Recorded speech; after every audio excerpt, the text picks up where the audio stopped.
मंच पर उपस्थित कांग्रेस के सभी वरिष्ठ नेतागण, मीडिया के मेरे साथी, आज सत्याग्रह के मंच पर खड़े हुए मैं इस देश के नौजवानों को कुछ कहना चाहती हूँ। देखिए, आप इस देश का भविष्य हैं। आपसे बड़ा देशभक्त कोई नहीं है इस देश में। मैंने आप जैसे सैकड़ों बच्चों से बात की, आप जैसे सैकड़ों नौजवानों से बात की। जब मैं उत्तर प्रदेश के एक छोटे गांव में 4 बजे सुबह गिरफ्तार होने वाली थी, तब भी मैंने सड़क पर जब देखा तो मुझे 20-30 तुम जैसे नौजवान दिखे जो सुबह सुबह 4 बजे आर्मी में भर्ती होने के लिए ट्रेन कर रहे थे, दौड़ लगा रहे थे। ट्रैक्टरों पे बैठे हुए मैं ऐसे नौजवानों से मिली जिन्होंने मुझे कहा कि दीदी, उम्मीद छूट गई है, खत्म हो गई है।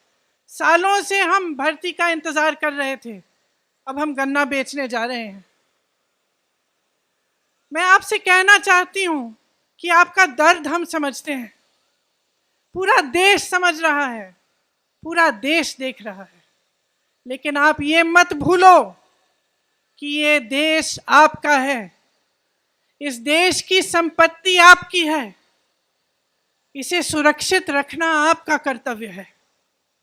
हम यहाँ सत्याग्रह पे बैठे हैं क्योंकि सत्याग्रह, सत्य की लड़ाई अहिंसा द्वारा लड़ी गई, अहिंसा के जो मार्ग पर चलकर लड़ी गई, उस लड़ाई ने इस देश को आज़ाद किया। इस देश को आज़ाद करके आपको सौंपा ताकि आपका भविष्य बन पाए। तो मैं आपसे आग्रह करती हूँ कि परिस्थितियों को समझिए, आपके आसपास क्या हो रहा है, सरकार कैसे चल रही है, देश में क्या हो रहा है, उसको गहराई से समझिए। जो किसान के आंदोलन थे, क्यों किए गए? किसान क्यों जागे, क्यों सड़क पर आए? क्योंकि वो समझे कि खून पसीना वो बहाएं, मेहनत वो करें, लेकिन उस मेहनत की कमाई किसी और को दी जा रही थी। ये सरकार उनके लिए नहीं चल रही थी। इसी तरह से मैं आपसे आग्रह करती हूं कि समझिए, ये सरकार आपके लिए नहीं चल रही है। ये सरकार इस देश के गरीबों के लिए, इस देश के नवयुवकों के लिए, इस देश की महिलाओं के लिए, इस देश के एक एक देशवासी के लिए जो आज गरीब है, जो परेशान है, उसके लिए नहीं चल रही है ये सरकार सिर्फ बड़े बड़े उद्योगपतियों के लिए चल रही है। और ये जितनी भी स्कीमें हैं जो बार बार आप पे थोपी जाती हैं, ये सोच समझ के किया जा रहा है। ये बात सही नहीं है साथियों कि बगैर सोचे समझे किया जा रहा है। ये सोच समझ के इसलिए किया जा रहा है क्योंकि इस सरकार का सिर्फ एक मकसद है, सत्ता में रहना। सिर्फ एक मकसद है और उस मकसद को निभाने के लिए कुछ भी कर डालेंगे। उस मकसद को निभाने के लिए वो जो बड़े बड़े सरकारी उद्योग थे, वो इन्होंने अपने उद्योगपति मित्रों को क्यों बेचे? आप बताइए, क्यों बेचे? उसी मकसद को पूरा करने के लिए।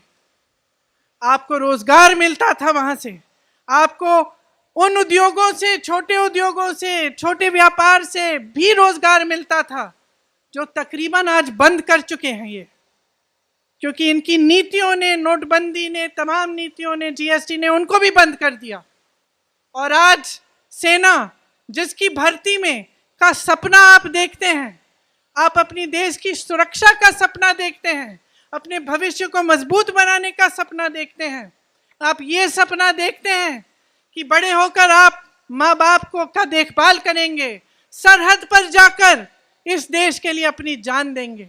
आपसे बड़ा देशभक्त कोई नहीं है, मैं याद दिलाना चाहती हूँ आपको।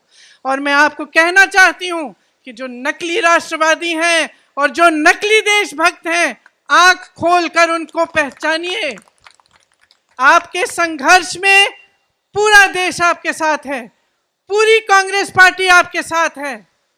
आपने हरिवंश राय बच्चन जी का जिक्र किया, उस कविता की कुछ पंक्तियां हैं। कवि ने कहा है वृक्ष हो भले खड़े घने, हो घने हो बड़े, एक पत्र छा मांग मत, मांग मत, मांग मत। वृक्ष हो भले खड़े, हो घने हो बड़े, एक पत्र छा भी मांग मत, मांग मत, मांग मत। तू न थकेगा कभी, तू न थमेगा कभी, तू न झुकेगा कभी, कर शपथ, कर शपथ, कर शपथ। इस कविता का नाम आपने एक ऐसी स्कीम को दे दिया है जो इस देश के नवयुवकों को मार डालेगा। ऐसी स्कीम को जो इस देश की सेना जो हमारी देश की सुरक्षा करती है, जिनके सारे तमाम जो यहाँ पे भी आप खड़े हैं, आप सरहद पर जाकर सुरक्षा करते हैं, ऐसी स्कीम है जो इस सेना को खत्म कर देगा। आप इस सरकार को पहचानिए, इस सरकार की नीयत को पहचानिए मेरे भाइयों मेरी बहनों। लोकतांत्रिक तरह से शांतिपूर्वक अहिंसा सत्य के मार्ग पर चल के इस सरकार को खत्म कीजिए, इस सरकार को गिराइए। ये आपका मकसद होना चाहिए कि आपके देश में एक ऐसी सरकार बने जो सच्ची देशभक्ति दिखाए, जो देश की संपत्ति को सुरक्षित रखे, जो देश को आगे बढ़ाए, देश के गरीबों नौजवानों को आगे बढ़ाए। इसीलिए इस मंच पर खड़े हुए मैं आपसे आग्रह करती हूँ कि जो भी आप प्रदर्शन करें आप शांतिपूर्वक करें, लेकिन आप रुके नहीं, आप थके नहीं। ये आपके अधिकार है, आपका देश है, इसको सुरक्षित रखने का कर्तव्य आपका है, इसके लोकतंत्र को सुरक्षित रखने का कर्तव्य आपका है। इस कर्तव्य को निभाने में कांग्रेस पार्टी का एक एक नेता, कांग्रेस पार्टी का एक एक कार्यकर्ता आपका साथ देगा। जय हिंद।